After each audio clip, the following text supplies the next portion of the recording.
Robin Padilla, gustong maging presidente ng Amerika ang anak? Bakit nga ba? Tara't na't panoorin.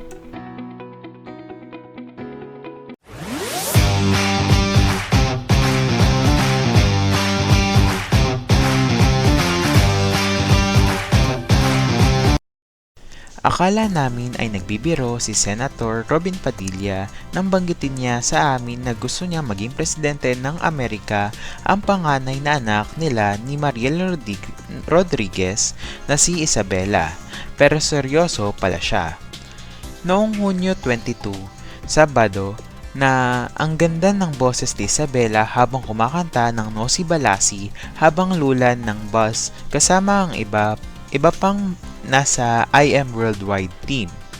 Kaya tinanong namin ang nanay ni Isabela na si Mariel kung papapasukin ng anak ang showbiz. Ay hindi, sagot ni Mariel lang i-chat namin sa Instagram. Samantala, solo naming tinanong ang tatay ng bata si Senator Robin kung papayagang mag-showbiz o maging singer ang kanyang anak. Mabilis na sagot ang bida sa biopic na Gringo, The Greg Honasan Story. Ay hindi, gusto ko siyang maging presidente ng Amerika. Napangiti kami at nang akmang aalis na kami ay hinabol kami ulit ni Robin. Totoo nga, gusto ko siyang maging presidente ng Amerika. Saka US citizen siya, si Isabela. Habang lumalayo kami sa aktor, nag-iisip kami kung bakit niya gustong maging presidente si Isabela at sa Amerika pa. Sa paglalakad namin palayo sa aktor, biglang pumasok sa aming isipan na baka ang dahilan kaya nais ni Robin na maging presidente ang kanilang anak na si Isabela sa Amerika ay para mabigyan na siya ng US visa.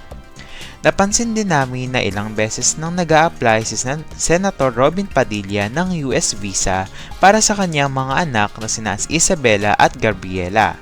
Ngunit palaging ito ay natatanggihan, kaya hindi pa nakakarating sa Amerika ang aktor at politiko.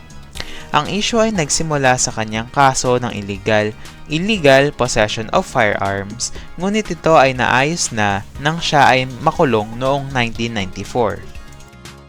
At dyan nagtatapos ang ating chika for today. Huwag kalilimutang pindutin ang subscribe bell button para lagi kayong manotify kapag nag-upload ako sa channel na ito. At saka papindot na din ang like at share button para marami pang ma-upload kagaya ng ganitong content. Yun lamang, paalam!